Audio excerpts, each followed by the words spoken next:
Welcome everyone to Expanding Your Consciousness. And tonight our topic is readings, books, websites that really inspire us and that have helped to expand our consciousness. And so tonight, what I'd like to do is my first book that I'd like to talk about is The Field by Lynne Mctaggart. And I think it probably was published about 2007 or 8. But I came across it around 2010 or 11.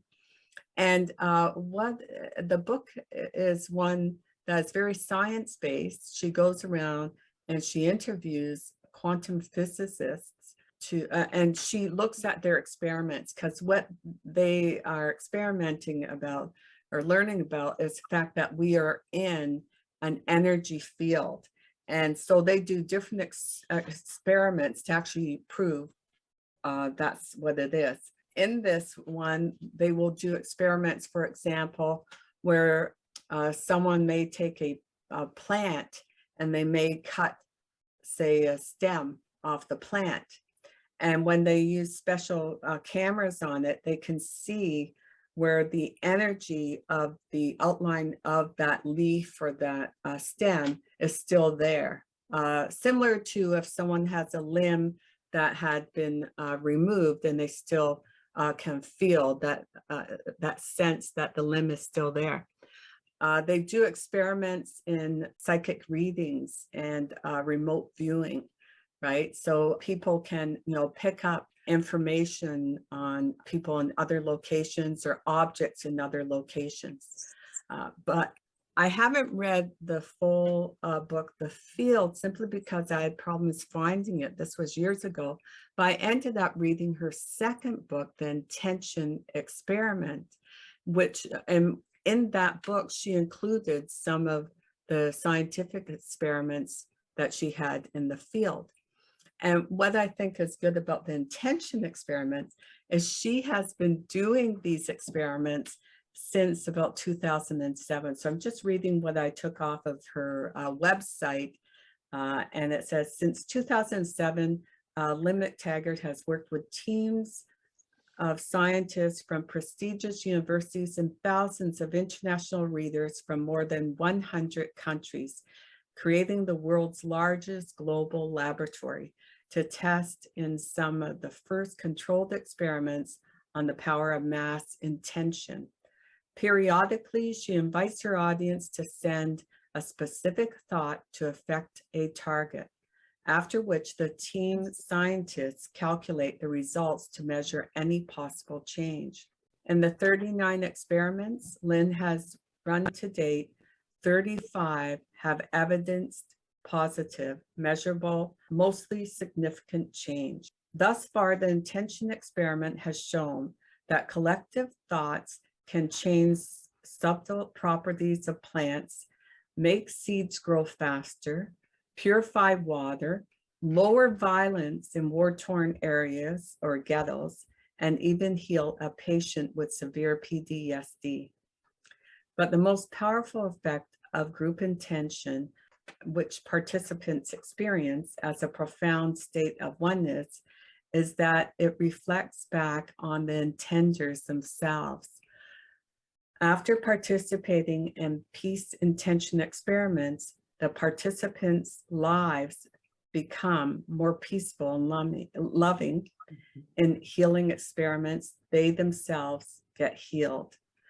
Thousands of attendees in Lynne's intention experiments have healed long-standing serious health conditions, mended relationships, discovered a renewed life purpose, or left workaday jobs for one that is more fulfilling. And so I did go on her website. You can actually go on there and volunteer to participate in these intention experiments. And also, if there's something about your own health or someone else's health that's close to you, and you want people to help with their thought forms, their intentions, you can actually add them to a list. Now, I know she has quite a waiting list on that, but these are things, if you're interested in learning more about this field and how our thoughts impact this field, I strongly recommend the intention experiment and the Lynne Mctaggart website. So I will add that to this video. Yeah, Okay. that's great. Yeah, it's fascinating. And she actually wrote the foreword to Michael Talbot's book, The Holographic Universe. Again, another book that I highly recommend, basically, saying that we are in some sort of hologram. So anyway, I can talk about that later if you like, but does anyone else have something they'd like to add? Yeah. Just on that, like about the group intention. Yeah, I heard about that a few years, like, I guess quite a few years ago. And it has been proven that it does work.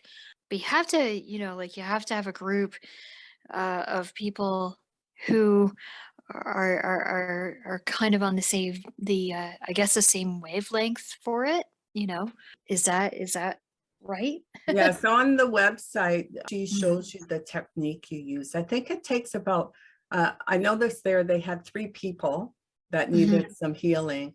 So she says you look at the first person, you set in the mind the intention. It gives some background on what their health condition is. And you set that in your mind, the intention for them to heal. You do a certain breath exercise, and then you release the energy of healing from your heart chakra. She doesn't say chakra, but from the heart, right? Sending it out to them. And then you move to the next person, and then the next person. Right. Another one website that I thought of is well, she's a quantum healer and hypnotherapist named Allison Co. And she does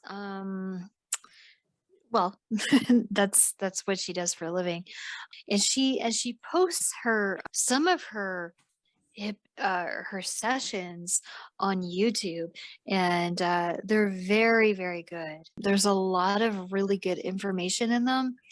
And she also has hypnotherapy guided meditation sessions as well that she posts. It's very good. She's very conscious expanding, because her just the way that she does it and how she says things, it can expand your consciousness, yeah, if you listen to her.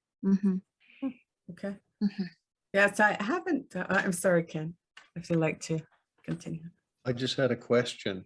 I'm writing this down because this is my main field of interest. And you said it was the intention experiments? That's right. That's one of her books. It's, I think, the second book after the field. And the field refers to, it's called, oh, maybe I have it here. It's called the 0 point field. And I think that's basically what people like Jasmine King calls the baseline of creation. So there's like this energy field, and when you connect our thoughts and all that to this energy field, we manifest things through our thoughts and our feelings, I guess, too. Shima was talking about something like that. It was a different paradigm, but same basic picture. If you drew a picture of what Shima talked about and what you just talked about, it would look pretty close. What's the name of the person, the author? Lynne Mctaggart, and it's LYNNE MC capital TAGGART. And I will put that in the video. I'll put that information in there along with her website. I'll put it in the description. And as people are, sharing books and websites, I will do that. I'll put links below if they can send those to me, or I can look it up myself as I'm doing it. Any other books that people want to share? Can I just ask a question about Lynne Mctaggart? What's the name of the book again? The first one is The Field, because she's talking about the energy field that we're in. Yeah. Okay. And does it help for somebody with schizophrenia, like for lifelong schizophrenia? Yes, it can help you can put that down. If you're interested in having the person participate in the intention experiments, like to receive healing in that, you can actually put that in. So it's not just physical things. If it's mental and emotional things, that's true. Mhm. Because she talked about post-traumatic stress disorder. Yeah, they've healed people. Oh, PTSD, schizophrenia, and psoriasis, like skin disorder. Yes. So basically anything almost. Yes, exactly. Yes. And she has like thousands of people that follow her worldwide that participate in these. And I know when I read the intention experiment, I was in Cairo at the time, and I was just so busy, right? I sat on, was in charge of committees plus teaching and traveling and learning about Egypt and the world. So I didn't really participate in their experiments, but I always kept thinking I should go back and participate. But anyway, yeah. And when I went back to her website today, I thought, yeah, you know what? I should join this. It'd be a fun thing to do. Sounds fascinating. And so would you call this quantum healing, like in that field? It would be, because that's who it's the work of quantum physicists that she looks at, right? And she talks to them, she reads their research, that sort of thing. So she's working with them, and they're actually measuring the results of, these Wow. intention experiments, right? So. Yeah. Yeah, so I'll put the website, like I said, I'll put the link in the description. And if people want to look at some of the scientific material on there, you're welcome to do that too. Amazing. And Allison Kelly was saying, I haven't followed too much on quantum healing hypnosis. I always think of Dolores Cannon, I think it is. Yes, Dolores Cannon. Yeah, She's and another one. Yeah, she's the most famous. And I just, about how they do it, it's a certain hypnosis technique that I just don't understand it too well. So Yeah. it's almost as if I'd have to see a session done, Yeah, to see, how they do it. definitely. So, Yeah. Yeah, Dolores Cannon. I've listened to some of her stuff too, and yeah, it's pretty good. Because she talks about how people in your generation, Diane, the boomers, and I guess people born in like 1945, and in the 50s as well. They were like the first set of volunteers, I guess, to come here and try to see how things are here, and then I guess report back. And she said that there was a higher rate of suicide among those people. In that, yeah. well, I do remember that in the interview. first Yeah, round. because they get kind of caught up They in do. everything going on here. Yeah. Yeah, yeah. Then she said that there's a second wave of volunteers, and I think I'm in that one. Like Faith, you might be in that one too. I don't know, but the second wave is more. A lot of them don't have children, and a lot of them live alone. They're very, yeah, it's not that they're not friendly. It's not even that, it's that they are such they're so spiritual that they're just here and learning and trying to figure it out, like, and I can't remember what else she said. I can't remember what else was after that though, offhand at the moment. But it was interesting. It was very interesting. That was expanding, definitely. Yeah, and I think it's good to explore some of these things and see what type of research is being done too, right? Yeah, for sure. So, Ken, do you have anything you'd like to share? Any books or websites that make you go, wow? I'm trying to create one. That's great. So, and you were the inspiration for it. But when you went to Aw. Egypt, the Egyptian who created this idea, or at least the first one I've heard of, was called Hermes Trismegistus. And he came up with an idea that there was 7 ideas. And one of them is the mental nature of our existence. So, and of course, I study a little bit of Buddhism, and Buddha was very concerned about the mental nature of our existence too. And as a result of that, I'm now very concerned about it and trying to work with it. So when you see experiments like this, that's fine. You know, there's lots of people who don't believe anything unless they see the experiment. So if you think people believing you is important, go for it. But I think people understanding is important. So I'm going to try to write something that people can understand Yes. without having to be scientists or being trained in science. Let's train in being spiritualists instead of scientists. Yes. Yes. So I'm trying to think of books that I've read now that are inspiring. And of course, I'm into a certain kind of Buddhism now. And the head teacher there has written 23 books. So, and I've read, I don't know, a little over half of them. And some of them I've read 2 or 3 times. And those are really inspiring for me. But what I find is you got to do it. You got to sit on the cushion and meditate, and you got to practice. Like if this guy says you shouldn't get angry. So how do you not get angry? So, okay, so he describes exactly how you not get angry. But if you're actually going to get anything out of the book, you got to stop being angry and start practice doing this exercise. And there's one after the other after the other. Yeah. And I think that's the secret. So we can read about it.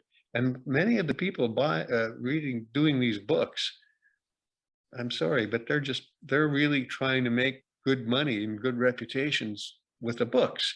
So they'll compromise the beauty of their truth just to get through to people. Yep. And I think, okay, so I don't need to do that. I think I'll die broke and unknown. But boy, will I ever hit a good one for somebody who lucks onto my website. So that, but one of the books that I've read in the past that I found quite inspirational at the time was Eckhart Tolle's books on the power of now. Yes. Yeah. So since then, I've come to realize that he was, it doesn't fit in my paradigm. You know, now is just as non-existent as the past and the future, or just as existent. But I don't want to start quibbling about somebody's book. But I had a teacher once, a guy named Mervyn Brady, and he was the head of the Academy of European Arts and Culture.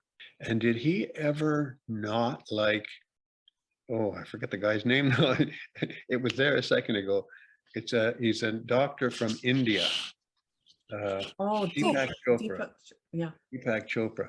And he said the guy's, you know, his wisdom is basically the wisdom of the ancient Indians, which is pretty good wisdom. And apparently he really knows it so good. And that's what he's telling people. But he says the guy is a showboat. He's a showman and not all that humble and everything. So he had, anyway, my teacher had some criticism of this guy.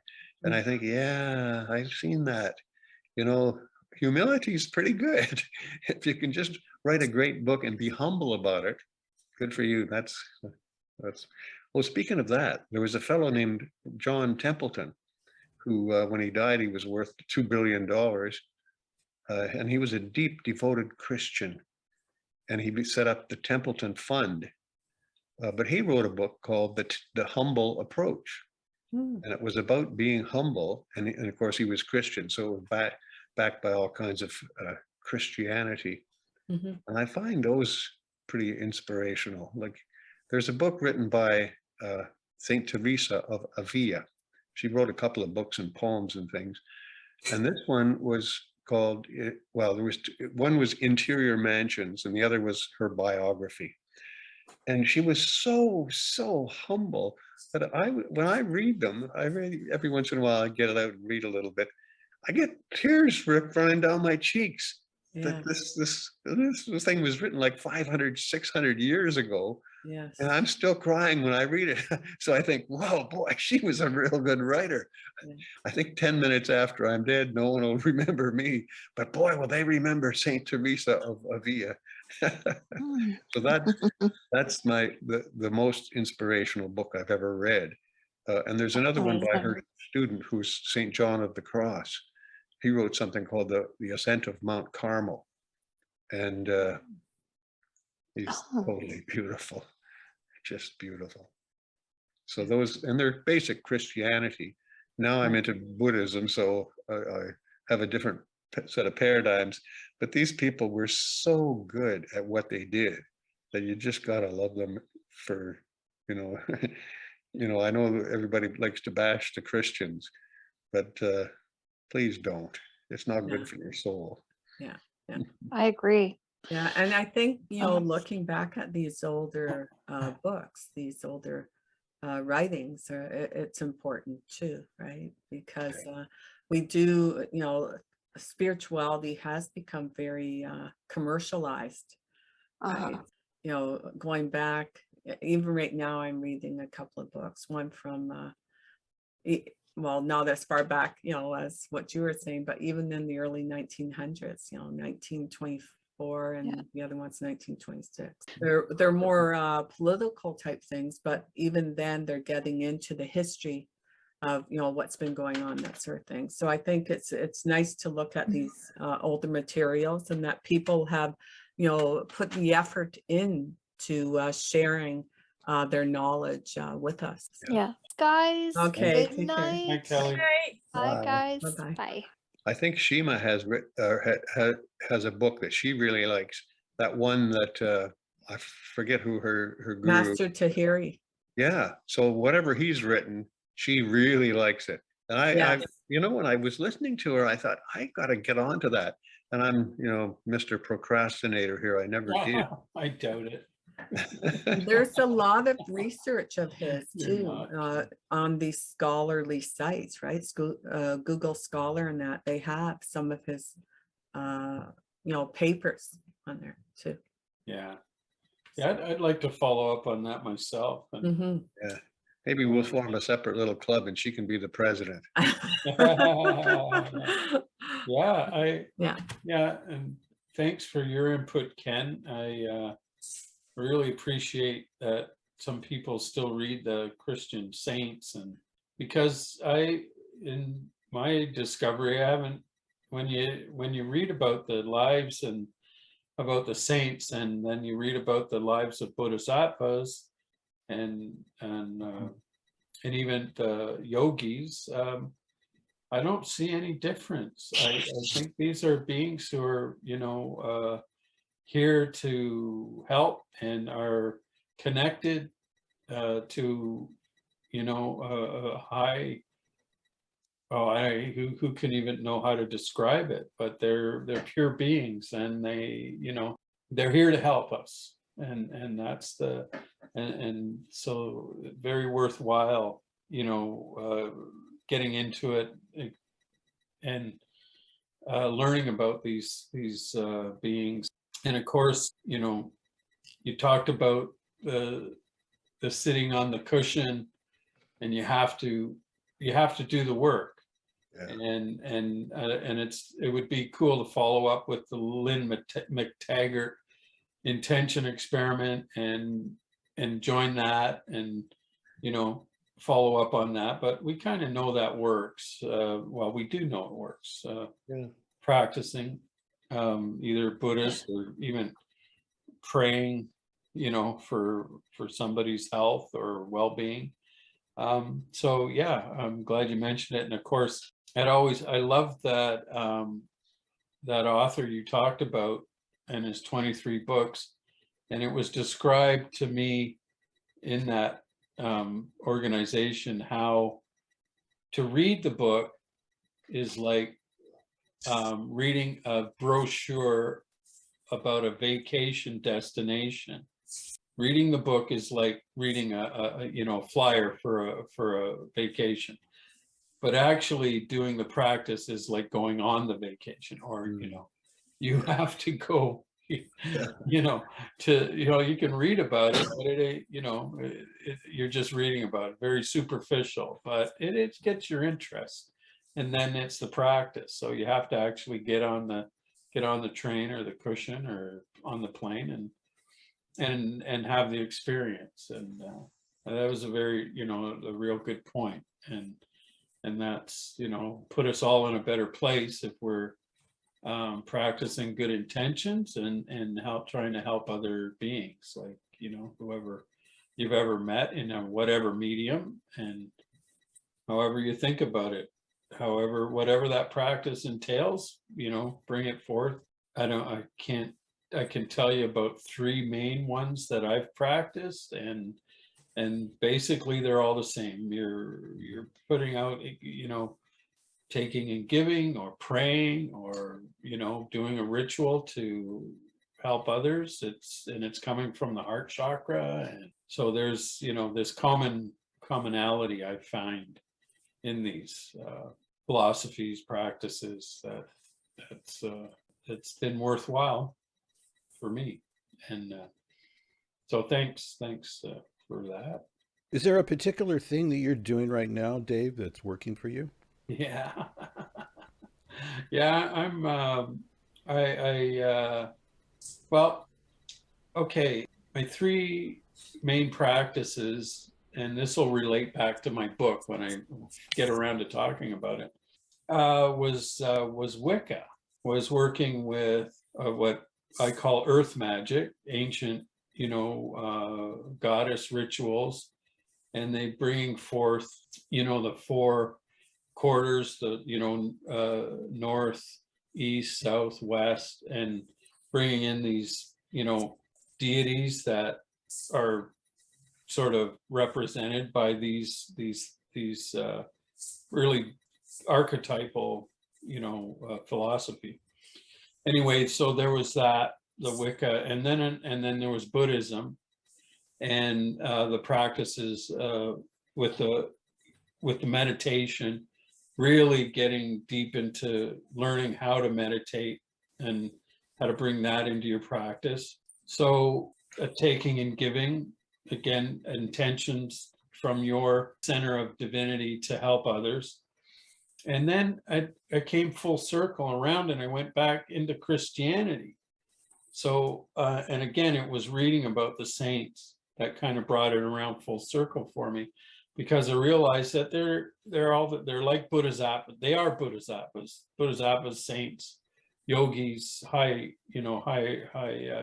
developed yogis.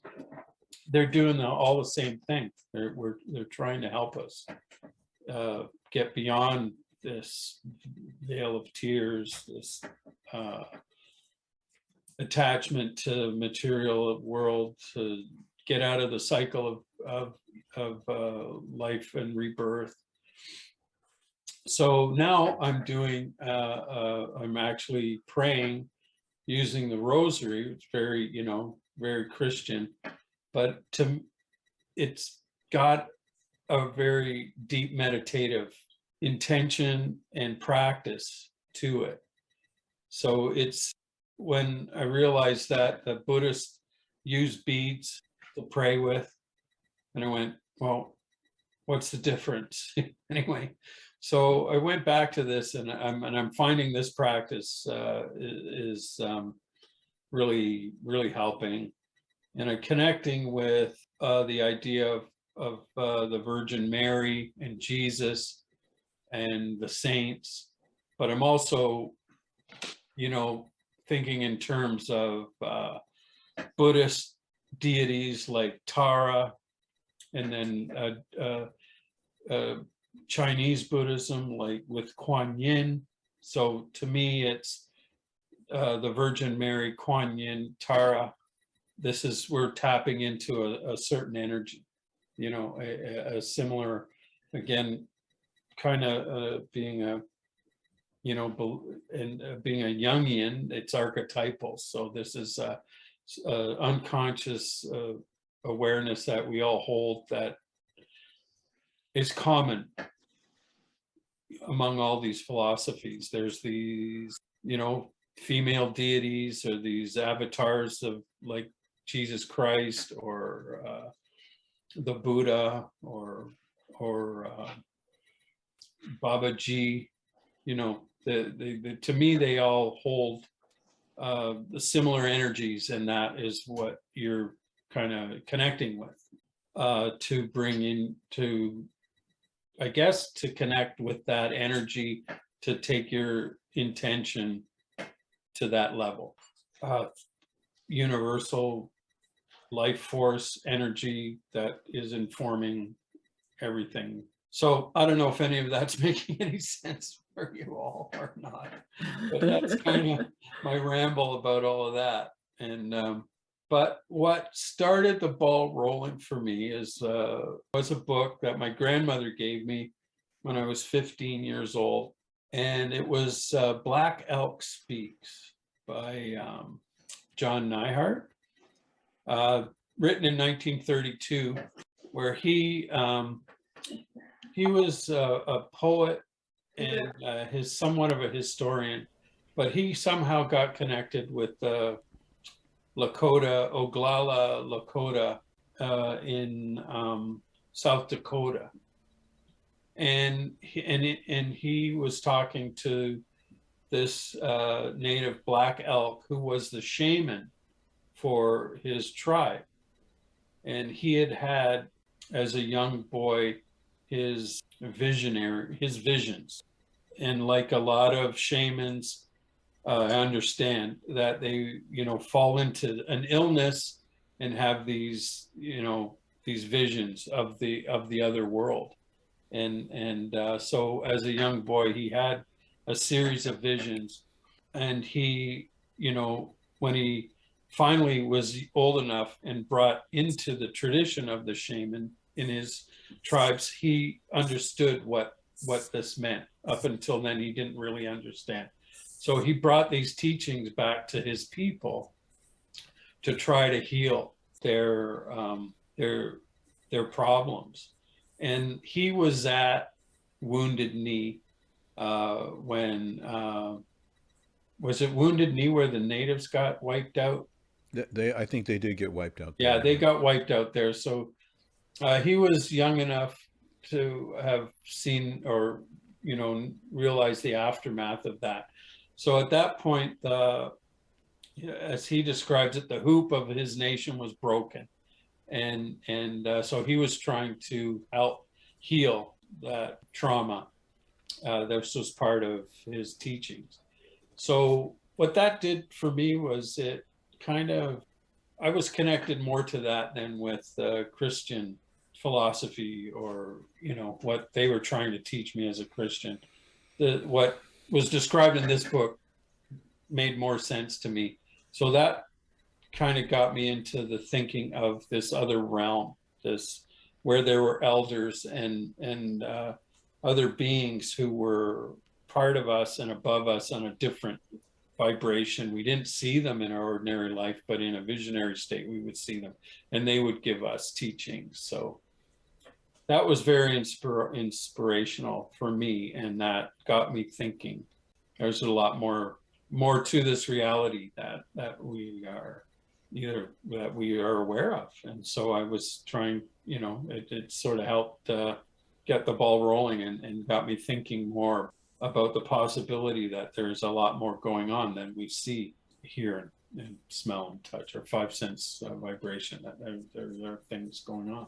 So that's it. Black Elk Speaks. Yeah, I've written it down. I'll put that in too. I wonder if I would assume you could probably find it in PDF or something online. So I'll look. There's a lot out. It's out there.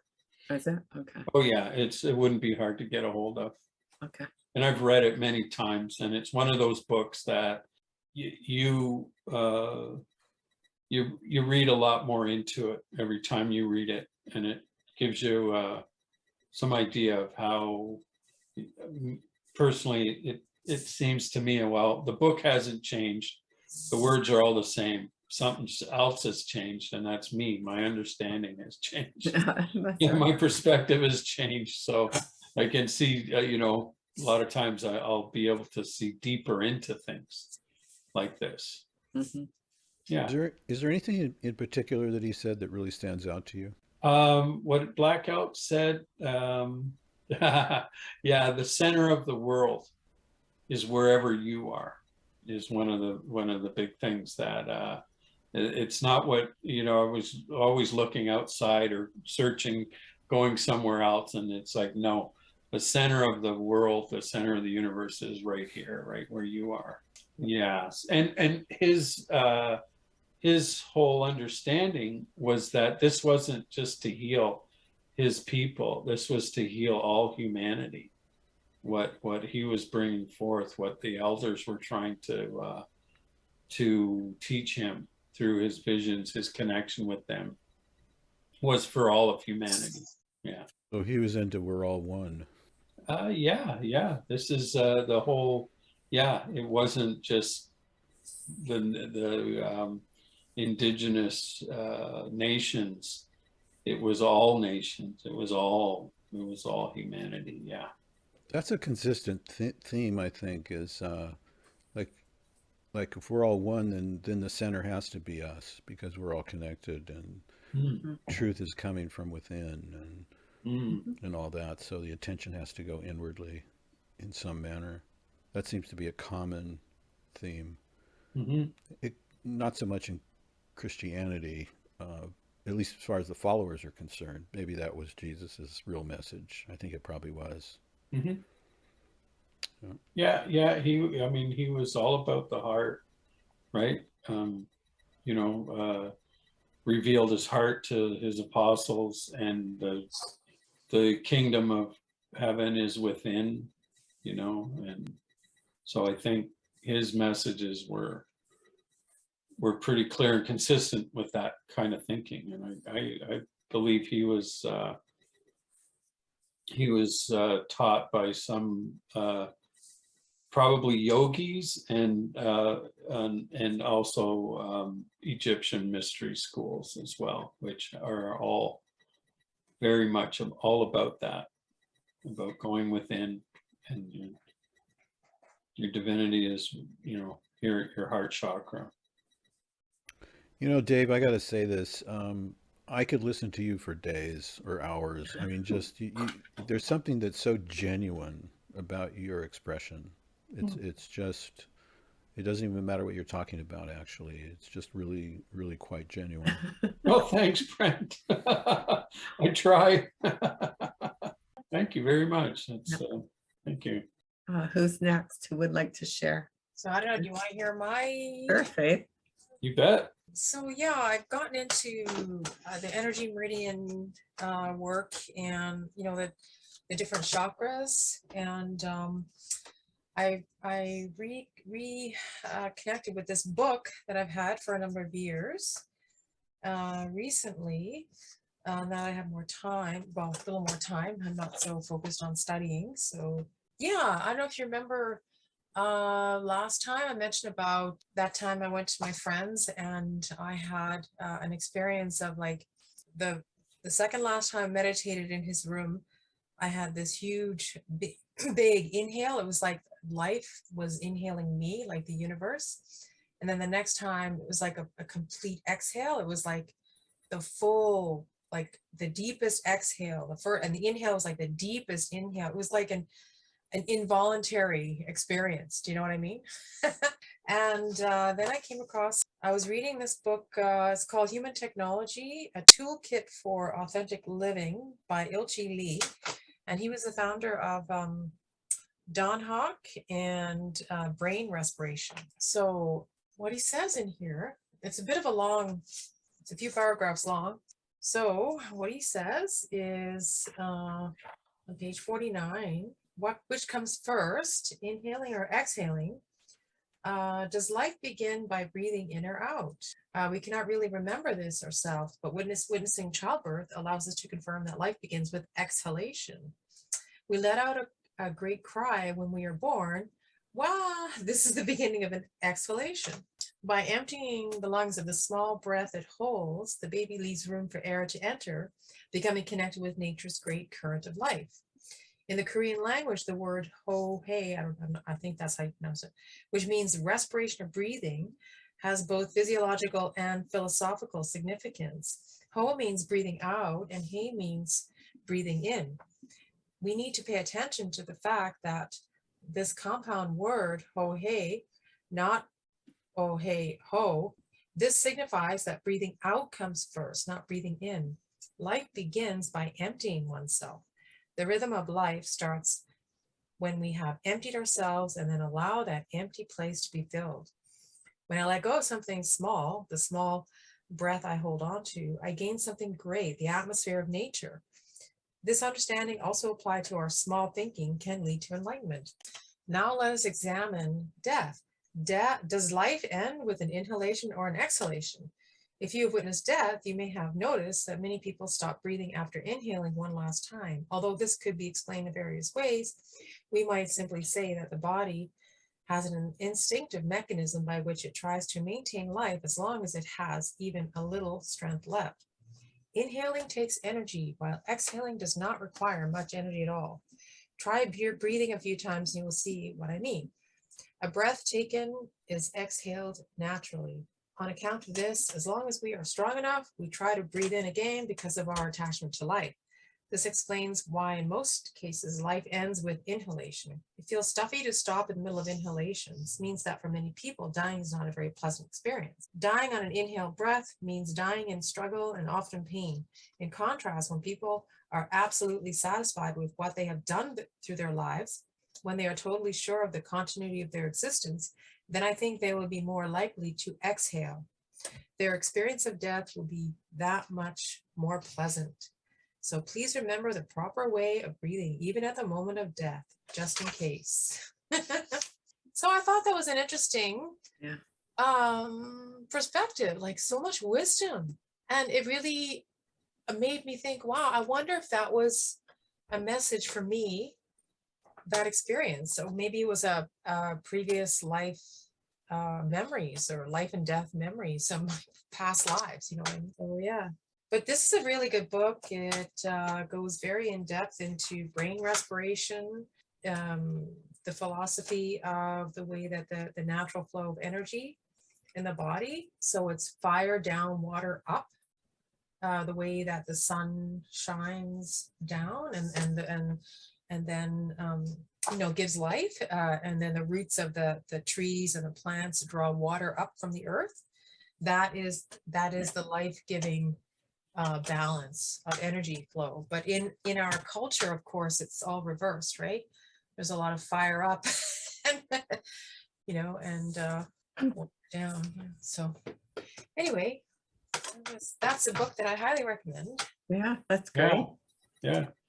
Well, I like the description of the life doesn't begin until you've emptied yourself of this breath, but that, you know, that could be, you know, symbolic, and it certainly, you know, is in line with that idea of losing yourself to gain, you know, your true self, emptying yourself.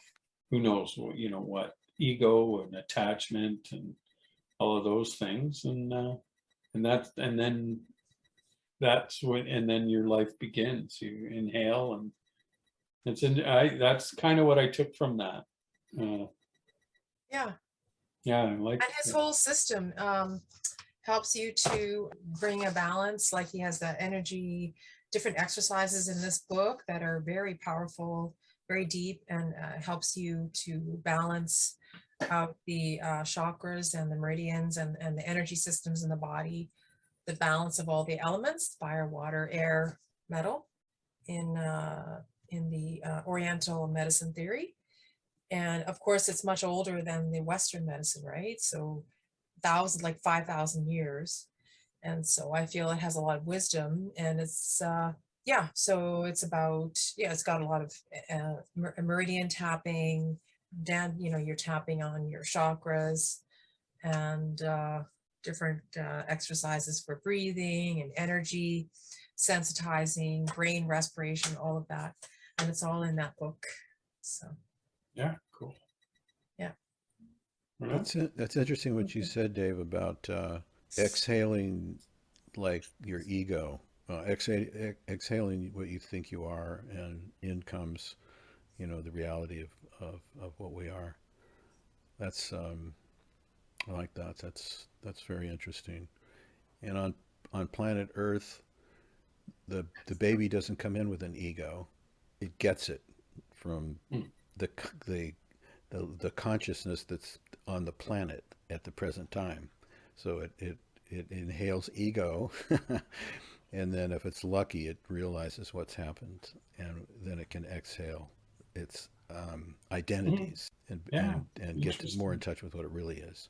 Yeah, yeah, I yeah. like your insights, Dave, on that. That's very nice. Thank you for sharing that.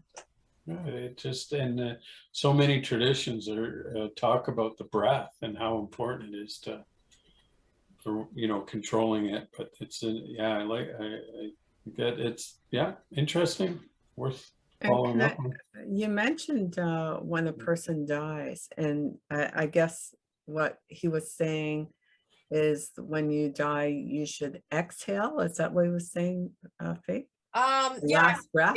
it should be the other way around. I think when you're first with your life, when you first start life, it should be an inhale, right?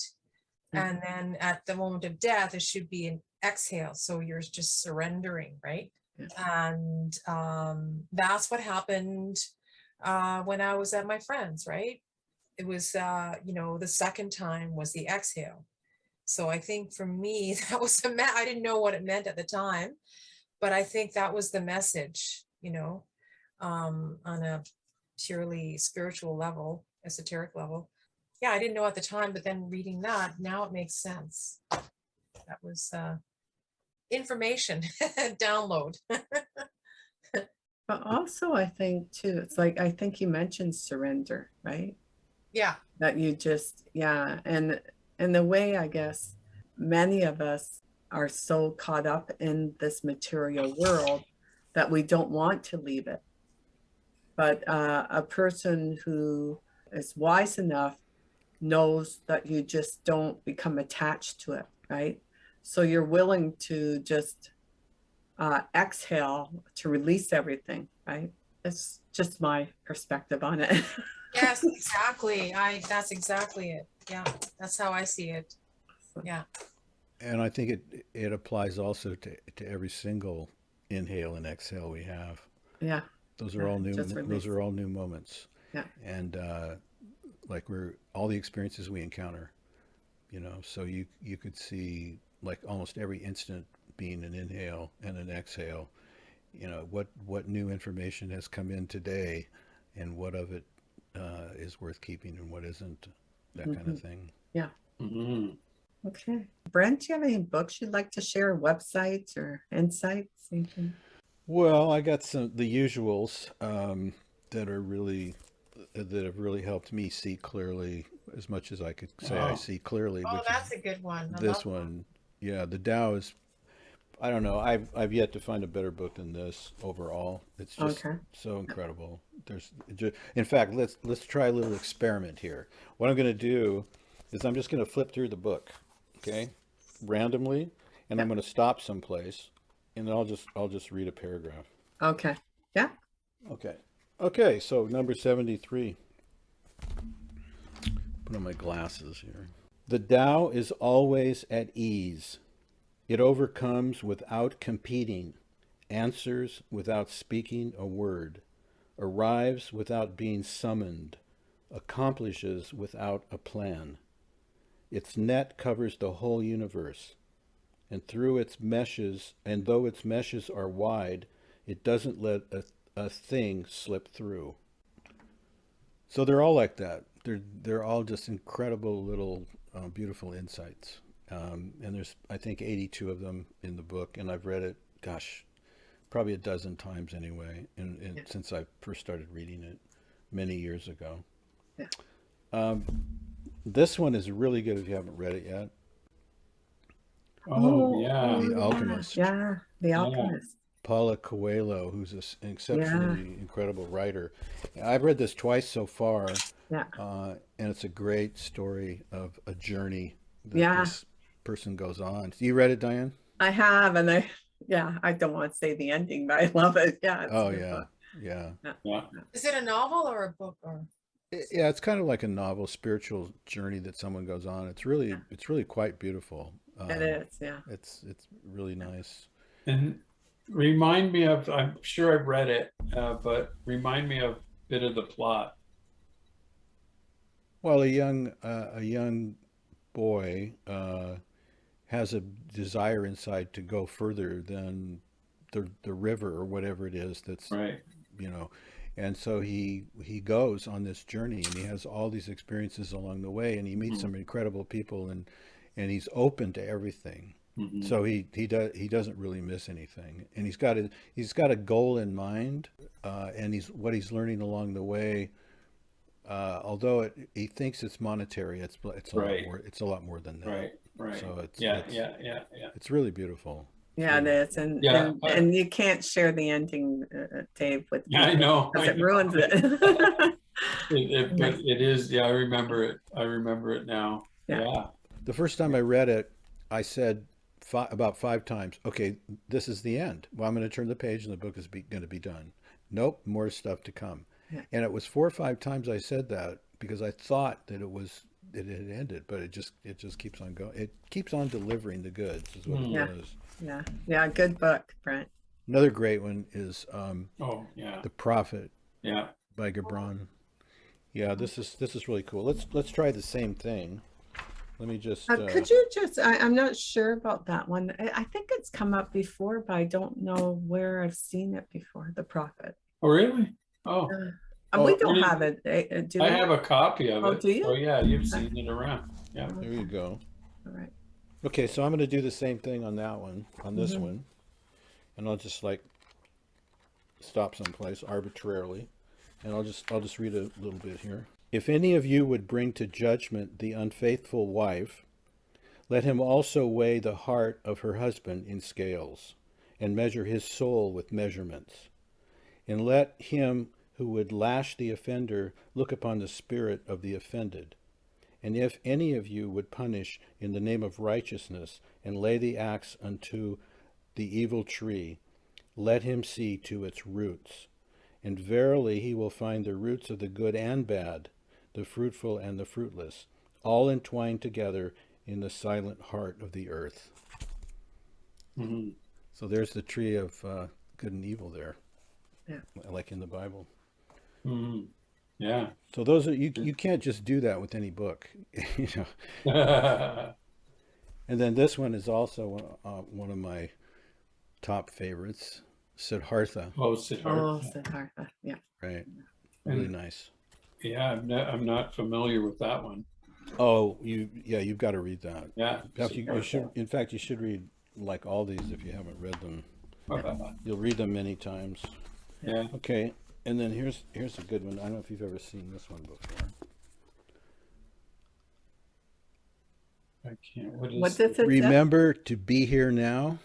Okay. This is by Ram Dass, Oh, Okay. yeah. Yeah. Richard Alpert, and there are some. So there's really nice places. There's really nice things in this book. This one that I bought in like the 70s, $3.33. So it's sort of falling apart right now. Wow. But if you can see this, Yeah. there's pictures like this, like throughout. Yeah. It's all about love and oneness.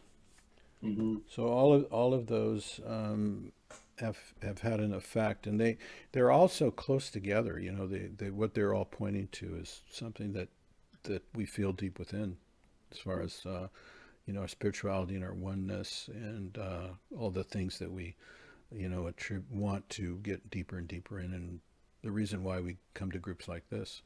They all are pointing to the same spot, and so I think that's the real message of all of them, is that everything you want lies within, and figure out a way to get in touch with it, and follow that journey and see where that takes you. And it's not going to be the same journey that other people are following in the world, trying to get riches or ego or whatever. It's completely different than that, and we all know this, and we all are looking for this. And it's good to be vigilant, because something can come along and you can miss it if you're not really vigilant. Mhm, That's beautiful. Thank you. mhm. Thanks, Brent. Thank you, Brent. Yeah, do Oh, you, I'd like to ask you guys, has anybody tried talking out loud? not yet, Anybody sorry, giving that a shot? not yet, sorry, Brent, but I See, sometimes I talk to myself. So intend to. I do that in a different way. It's not the same. It's not the same. But yeah, I plan on it. Sorry, I feel trying Brent's suggestion to trying the talking out loud Yeah. technique to get into deeper awareness of ourselves and the now. Does mumbling incoherently to yourself count? Only if it's leading somewhere else eventually. But if it takes a lot of mumbling to get there, it's well worth the price. So don't worry about that. Keep mumbling. As long as you're paying attention to the mumbling. You see, in the concept of contemplative meditation, you kind of have to talk to yourself. I mean, you don't have to talk out loud, but that's what you do. You review certain thoughts and logic and words in the story and the archetypes and all that intellectual stuff. And then you try to go deeper from there. So, and that's the style of meditation I'm practicing now. So yeah, I do literally talk. Now I'm thinking now, maybe I should just talk right out loud, just instead of neo out loud, real out loud. Yeah, it helps tremendously because the mind is all over the place and it's traveling really, really quickly, and it can take you here and there and all over. But if you speak it out loud, that forces the mind to slow down, and the words that are coming out of your mouth are, see, we're not really picking and choosing our words. We think we are, but we're really not. And you get to see that very clearly once you start talking out loud. And once your consciousness sees the words, then it'll comment, and then that'll be talked out loud. And so it's like a feedback loop. And it actually works extremely well if you're in touch with your real feelings right in the moment, like right now. Like that's where I start. I do this every day. That's where I start. Before I get out of bed, I just start talking about what I'm feeling. And our feelings are a guidepost to what's going on in our lives, and they can tell us things like if we're not feeling well, that's a message that's saying that maybe our attention is not on the right place. Why would we be feeling bad about something? Maybe because we're avoiding it, maybe because there's a lesson in it we need to look at. But that starts to become apparent. That's one of the things that becomes apparent when you do this. And it's, the problem is that it sounds crazy. Like who talks out loud to themselves? Homeless people in downtown San Francisco do, but who else? But then again, like if you've ever been to a therapist or a counselor, that's exactly what they get you to do. Mm-hmm. Because you need to see clearly. In fact, that's a good guidepost. If you believe in therapy, then just look at what they do is getting you to put your attention on what's important, and to be and have a dialogue with yourself about it, because that lends clarity to whatever it is, and it works extraordinarily well. So that's why they do it. And but I guess I can understand why nobody tries it, because it just sounds so crazy. And if I would have said the same thing, if somebody had told me to talk out loud before I discovered it, I probably would have never done it either. I thought that's nuts. No, Waste of time. I don't, that's not the case at all with me. I've just been too damn busy. I also think usually when we want to try like a new practice or something, it's often because things are not going well in our lives, right? So we're seeking for a method. Why do people go to a therapist, right? They're seeking some help in some way. Yeah. So, I think, and I guess, to some degree, I have used it, I'm sure all of us have, when, something has happened, that was frightening, or, we get maybe a sense of dread. Like, sometimes I think, oh, is this person, well, if he doesn't answer the phone because there's someone I care for, I'm thinking, why isn't he answering? That's what I go, like, calm down, right? You're feeling stressed, calm down.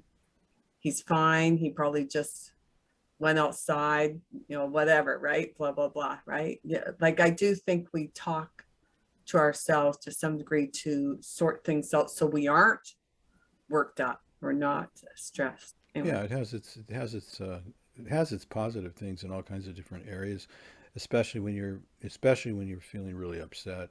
I shared the story about the lady who I was falling in love with and she wasn't interested, and it just took me 20 minutes to talk about it and see that I had an identity that needed to have another person in my life in order to be happy. Yeah. And that's just not the case. But anyway, it's interesting, and I'm going to be starting up a group soon, and this is one of the things that we're going to be getting into and talking about. So we'll see how it works from this point. But it's all about being in the moment. I mean, what's better than being in the present moment and being very aware of what's going on in the present moment within yourself, which is to most people the most important thing in their lives, is what's really happening right now inside. And it's too bad this technique isn't taught. Maybe it will be someday, but taught in schools. I think it would be a great thing for kids to start out with. It's how I would raise a child. It's too bad it's too late for me to raise kids, because what I know now would work beautifully with raising kids. I just put them on a path inwardly, ask them questions when they ask me questions. What do you think? And get them to talk to themselves about it and stuff. I think that would be a great thing for children. Yeah, I think a lot of us, Diane and I can be in the same room and we're talking out loud. We're both just talking to ourselves. And a lot of us talk out loud to ourselves, but it is paying attention to what you're saying, having the observer self listening in on that and getting in touch with that. I understand that practice. I think it has to do also with consciousness putting its attention on itself, because all consciousness knows about itself is what arises within itself to be seen by itself as itself, right?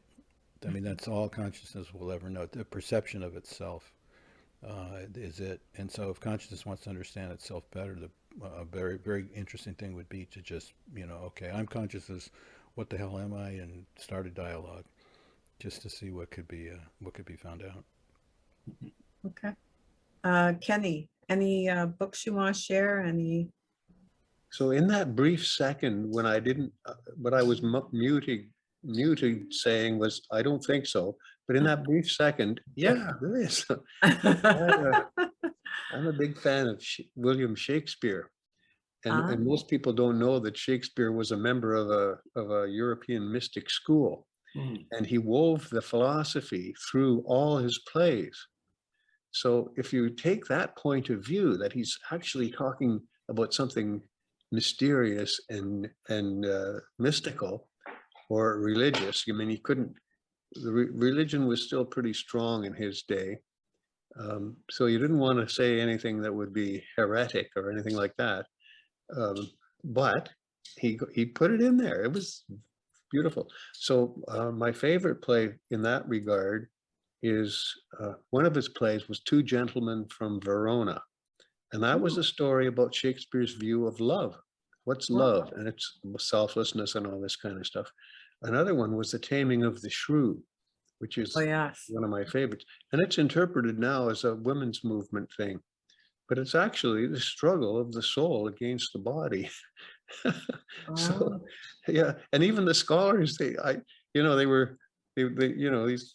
people write commentary on his plays. And I haven't seen this one yet. And my old teacher, Mervyn, who also ran a mystic school, he said, well, that's what it's all about. And he went on to describe it all in detail. And I thought, oh, yeah. So I went to see this thing in Stratford in Ontario. And I saw it. I watched that performance 3 times. It was fabulous. So I think that's just like writing a book. And I've actually seen it a couple of times since then. It really is. It covers all the bases of even the way the early church used to teach spirituality through fasting and repetitive prayer. I mean, there's lots of things that they would do, and it was all in this play, a comedy about a man trying to tame his wife. There it was. So anyway, Oh, yes, so okay. Shakespeare would be another. Shakespeare. uh, And you said it's about the body and the soul. Is that what it's about? Taming of the Shrew? Yeah, so the Shrew, the horrible wife who nobody could tame, she Yeah. was representing the body, your instinctive center. And the Oh, soul was the guy who married her and decided he was going to tame her. So he was the soul. And Shakespeare's message was that the soul is the boss and the body is supposed to be in service of the soul. But it's usually the other way around. We all want to be entertained and fed and all that stuff. But Shakespeare was saying, no, it's the other way around. Hmm. And he did it through this hilarious comedy. wow. There was a production here in Vancouver where they actually left the first scene out because the first scene explains how, Wow. you know, that what happened was some drunk was in a pub and he got knocked out. And then the rest of the play is a dream. So the whole play is a dream. And if you miss the first bit, he wakes, the center, the foil or whatever you want to call him, wakes up and this dream unfolds about this marriage. And if you miss that, then it does become a stupid comedy with women's movement bent to it, and it's still funny, but you miss the whole point of medieval spirituality. Okay, and what school of philosophy was that? Is that He was It's in the European- mystic school, Yeah, it's right? European mysticism, and Yeah. of course Europe was based on Christianity. Yeah. So it had the same imagery and the archetypes as Christianity. So when an Orthodox person goes like this, when they cross themselves, they start here and here, but so that's the Father, the Son, and the Holy Spirit. But this is the nature, the carnal nature of Jesus, and this is the divine nature. Hmm. So that's what Shakespeare's play was about. Hmm. The divine, our divine nature And the is our carnal. soul. Yeah. Our spirit, this is the one that wants to eat and sleep and drink and all that. Yeah. So that's what his play was about. But I haven't seen anybody interpret it that way except my old teacher Mervyn. Yeah. And is there any books you could recommend about learning about that Like, did he write books? that Teacher? mysticism? He wrote one or two books. Mervyn wrote one or two books. Okay. I haven't read them. So when he was writing them, I got a copy of, in those days, and it really needed he wasn't a very good writer. Okay. So it needed a lot of work. And then he died. And then I left the school Okay. and I haven't read a copy of it, the revised copy. Mm. Apparently there was another one. Somebody wrote a history of them. Oh. But it's presented as, I don't know if you've heard of the Fourth Way. Oh, I have. Ostrowski. Yeah. Yeah, so it's presented in that way because that was his original philosophy. And then he evolved from there, became a school of love and mysticism and that, but his older students go right back to the old Fourth Way. So I don't really identify too strongly with that. But go to his website, which is the Academy of European Arts and Culture, or you could Google Mervyn Brady, Mervyn, Brady, and when you get to the website, you'll see a lot of European art, which he was fabulous with that, and you'll see these books. There's two of them, something about roses and Okay. he was an Irish, when he was writing about his experience in Dublin as a child, it was fabulous and hilarious. It was really well done.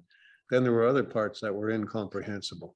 Mm. And it could be that's because of the level of spirituality of this man was significantly beyond mine. So maybe that's why I couldn't understand what he was saying.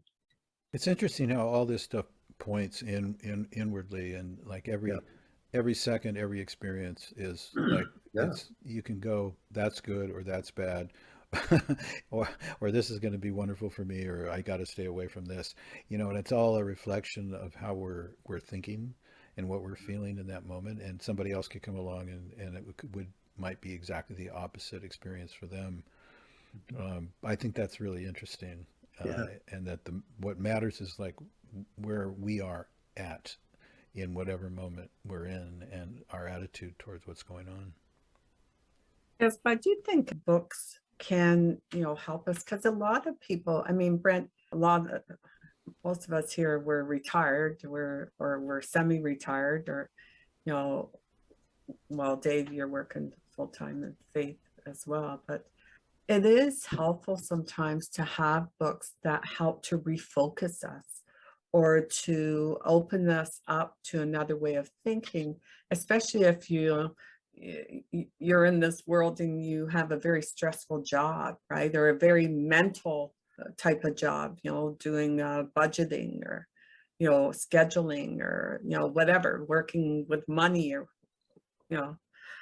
so I do think it is helpful to, explore some of these writers because, they've made the effort to, put their wisdom, in these books.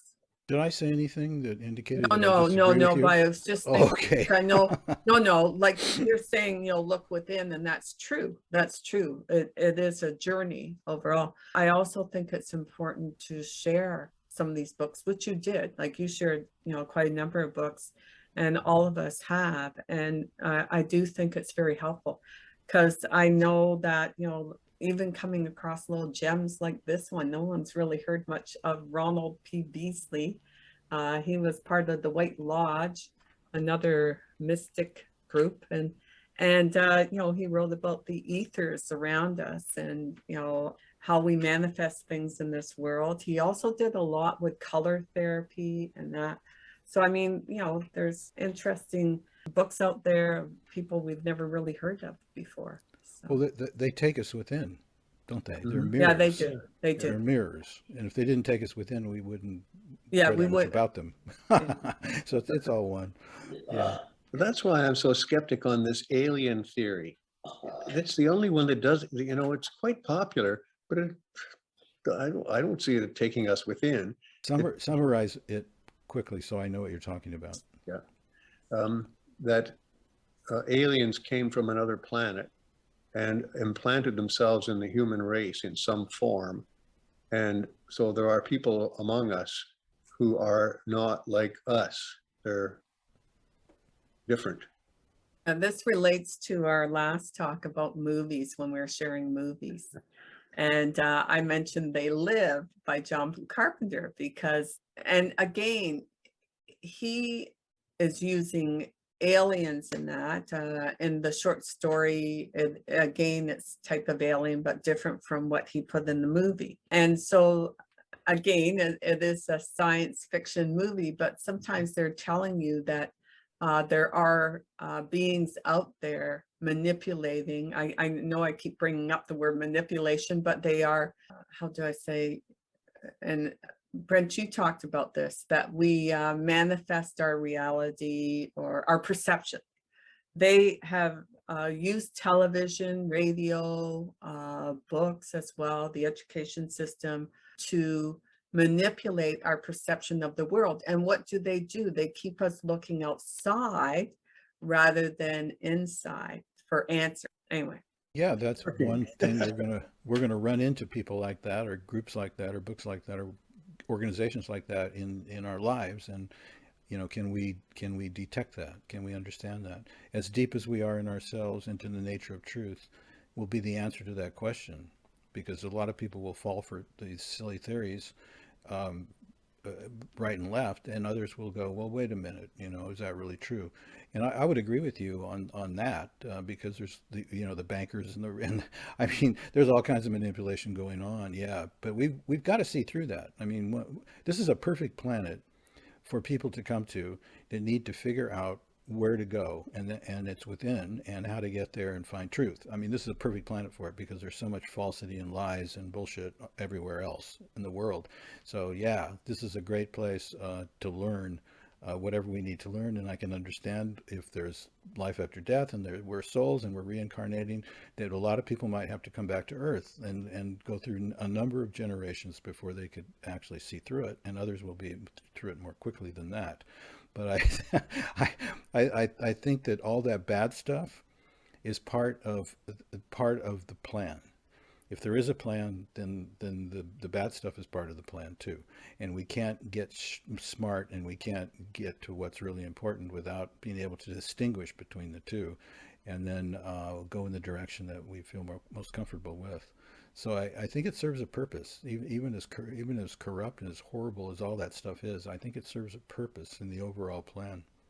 But again, if we were talking about some sort of manipulation, we are in a universe with numerous planets and solar systems and that out there. So to think that we are the only beings in this world, I think is naive to some degree, because there's lots of life out there. Very right? much so, yeah. Now, is there some manipulation in the UFO and the alien movements? Maybe, I would think so. But I also think there is an element of truth to it. And I say that because one of my favorite reads was Robert Monroe's Far Journeys. And if you've never read Monroe, who started the Monroe Institute, I suggest you do that, because he does have a section in his second book. Far Journeys is his second book, but his first book was about his other body experiences. And he was a very successful businessman. So he started, I guess, in his 40s to have these other body experiences that were just spontaneous. He wasn't, practicing or doing anything. All of a sudden he'd have them. And he started to journal about them. And he was afraid to share these experiences with others, because a lot of his friends were medical doctors, psychologists, that sort of thing. Even though his field was in radio, he was like a radio station executive, that sort of thing. Eventually, he started sharing his experiences. And what he learned is that we're more than this physical body. We have a second body, a third body as well. But he, in his first and second books, he talks about traveling in that second body. And he's meeting all different types of beings, almost, some of them would be, little entities that, evil or rascal type entities and beautiful entities and all sorts of things. But in this book, later on in the chapter called The Gathering. That book called, sorry? It's called Far Journeys. It's his second book. He wrote 3 books. And, he talks about very similar. In fact, Brent, when you talked about your experience when you're traveling out and you saw this stream of energy coming down, and you also saw 2 dark planets. They were opals. Opals? Okay. Yeah. And he had an experience where he is away from the earth. He can see it like a little star in the distance. And he could see all this energy coming out of it and being directed at it. He saw all different types of beings around the earth. And he looked up and he could also see a huge spacecraft. He said it went for miles, right? And he describes it. So, I mean, he wasn't someone, who was trying to, he was a wealthy man. He was a very successful businessman. He had nothing to gain, by just, making something up. These were his real experiences. So, if you want to learn more about that, I highly recommend Robert Monroe of the Monroe Institute. Lucky for him, he didn't have to take psychedelics. No, he did. No. Yeah. Yeah. So I think there's a lot out there that we just don't see because we, are manipulated not to see it. They want us, focused on just this material world. Well, we'll overcome those sons of bitches, won't we? Yeah, we will. Yay. Anyway, I'm not going to let them stop me. We are finishing up now. Next week, I thought, keep it pretty open. We could share some stories and observations on some of the topics we've covered. And also I want to mention, I finally managed to put the music one up, which is such a great video. And I didn't want to tear it apart and have links to all the music. So I posted it on there, and on YouTube, I have a little introduction to lead, tell people to click on the link below and then they go to it. Because I do think it was a really good video that we did as a group, and I want to keep it together. I checked that out on Bumble. Okay. It seems to be a little tight for bandwidth, because I would go ahead and I would try to fast forward it, and then I'd have to wait before it caught up to itself. So it's a little slower, but other than that, it seemed to work okay. Is it? Well, I'm glad you told me that, because I did only play some parts, so I never had like the first part, just see if it would play. Someone else mentioned BitChute in that, but I know sometimes BitChute can be hard to get things to play properly. But if I find another one, I wouldn't mind putting a few links so that if one doesn't work, they can try another one, But yeah, that's a really good video. And I do, I hope you do join us next week, and let's share some of our favorites, and any stories you want to share. That would be really great. Yeah, it's been fun. Actually, I've really enjoyed it. And I thought, we covered a wide variety of things. So And we come from different places, and we never would have run into each other in real life. yes, that's right. That's true. Even the one on movies is last great. week was a good one too. So quite a few people, I think, have been watching that. And yeah, and I just feel too, I haven't had a chance to even, like, I had someone help me with the website. He's been busy on projects. So I just feel I want to promote, we have good material on the channel, and I want to promote that material. So, we've shared a lot of wisdom, and I think it's important to promote it and get it out there. So Let's promote the wisdom. let's promote the wisdom. So anyway, Okay. so thank you, everyone. Yeah, good to hear and see everyone again. Okay, Okay. bye-bye. Good night. Bye. Bye. Good night, everyone.